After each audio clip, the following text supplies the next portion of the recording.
जय श्री कृष्ण। भगवत गीता के साधक संजीवनी के तृतीय अध्याय का श्लोक 7।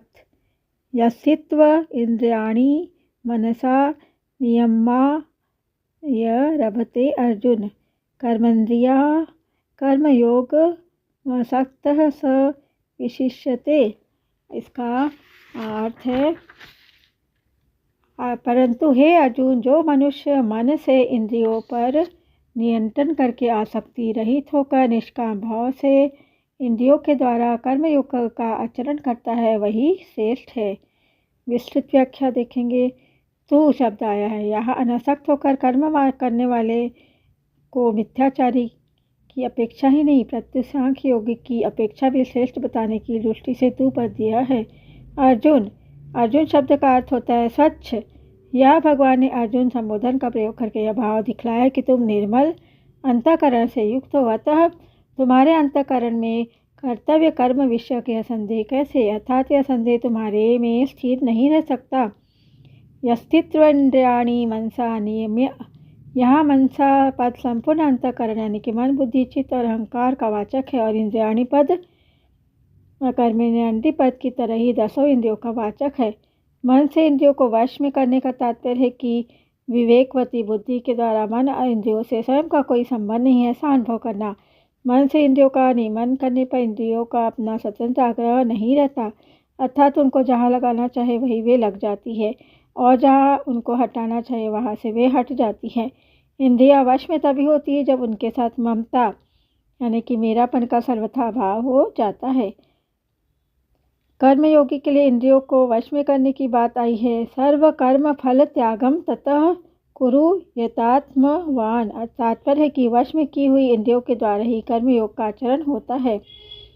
भगवान ने संयम्य पद से मिथ्याचार के विषय में इंद्रियों को हठपूर्वक रोकने की बात इसके पहले के श्लोक में कही थी, किंतु यह नियम्य पद से शास्त्र मर्यादा के अनुसार इंद्रियों का नियमन करने की बात कही है। नियमन करने पर इंद्रियों का संयम सतह हो जाता है। आसक्त मतलब आसक्ति 2 तरह की होती है, एक पहले कर्मों के द्वारा, दूसरा उनके फलों में। समस्त दोष आसक्ति में ही रहते हैं, कर्मों तथा उनके फलों में नहीं। आसक्ति रहते हुए योग सिद्ध नहीं हो सकता, आसक्ति का त्याग करने पर ही योग सिद्ध होता है। अतः साधक को कर्मों का त्याग न करके उसमें आसक्ति का ही त्याग करना चाहिए। आसक्ति रहित होकर सावधानी एवं तत्परता पूर्वक कर्तव्य कर्म का आचरण किए बिना कर्मों से संबंध विच्छेद नहीं हो सकता।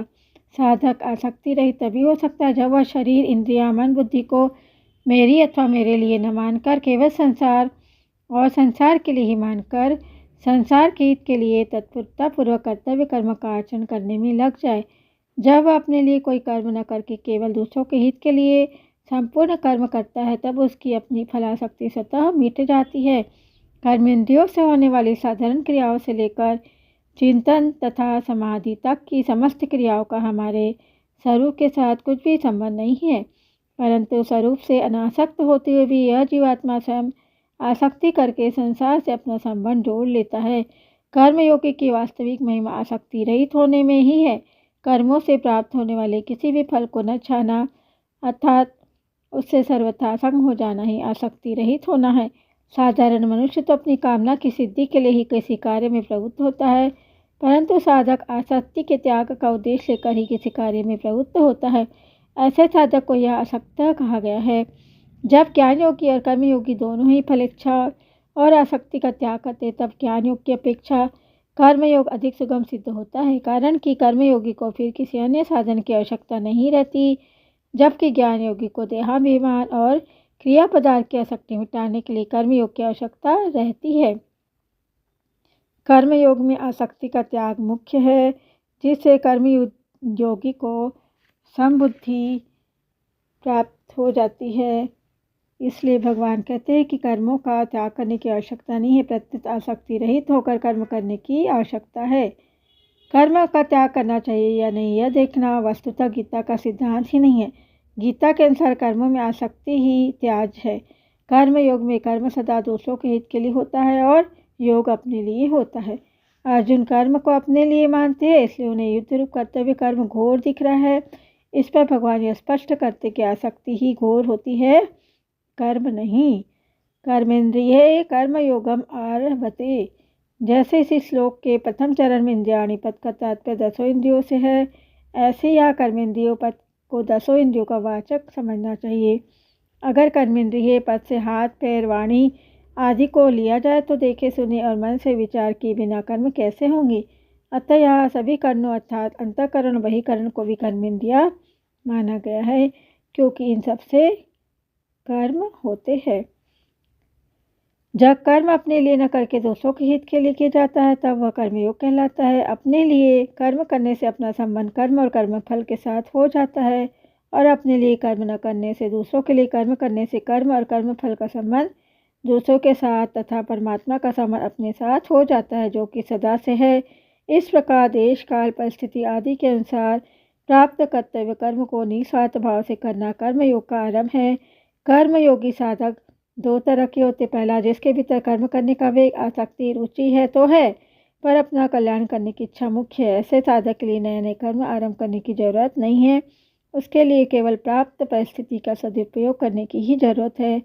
दूसरा, जिसके भीतर अपना कल्याण करने की इच्छा मुख्य नहीं है और संसार की सेवा करने में, उसे सुख पहुँचाने में तथा समाज का सुधार करने में अधिक रुचि है, जिससे उसके मन में आता है कि अमुक अमुक काम किए जाए तो बहुतों की सेवा हो सकती है, समाज का सुधार हो सकता है आदि।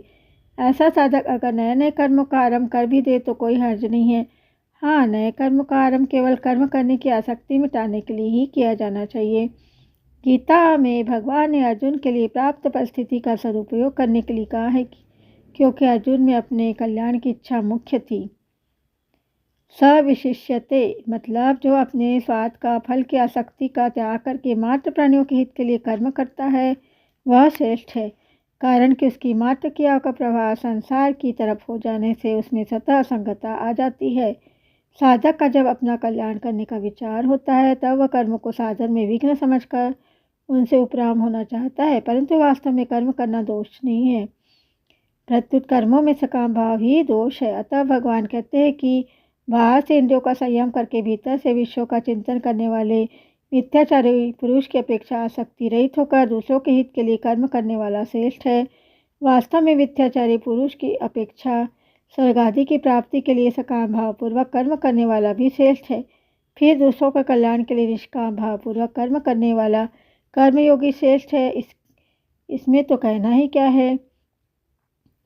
जब अर्जुन ने प्रश्न किया कि संन्यास और योग दोनों में कौन श्रेष्ठ है, तब भगवान ने उत्तर में दोनों को ही कल्याण करने वाला बताकर कर्म संन्यास की अपेक्षा कर्मयोग को श्रेष्ठ कहा। यह भी इसी आशय से स्वार्थ भाव का त्याग करके दूसरों के हित के लिए कर्म करने वाले कर्मयोगी को श्रेष्ठ बताया है। इस श्लोक का परिशिष्ट भाव है, अपने कल्याण की इच्छा हो, स्वभाव में उदारता हो, हृदय में करुणा हो, अर्थात दूसरों के सुख से सुखी और दुख से दुखी हो जाए। ये 3 बातें होने पर मनुष्य कर्मयोग का अधिकारी हो जाता है। कर्मयोग का अधिकारी होने पर कर्मयोग सुगमता से होने लगता है। कर्मयोग में एक विभाग कर्म मतलब कर्तव्य का है और एक विभाग योग का है। प्राप्त वस्तु, सामर्थ्य और योग्यता का सदुपयोग करना और व्यक्तियों की सेवा करना यह कर्तव्य है। कर्तव्य का पालन करने से संसार से माने हुए सहयोग का वियोग हो जाता है, यह योग है। कर्तव्य का संबंध संसार के साथ है और योग का संबंध परमात्मा के साथ है। जय श्री कृष्ण।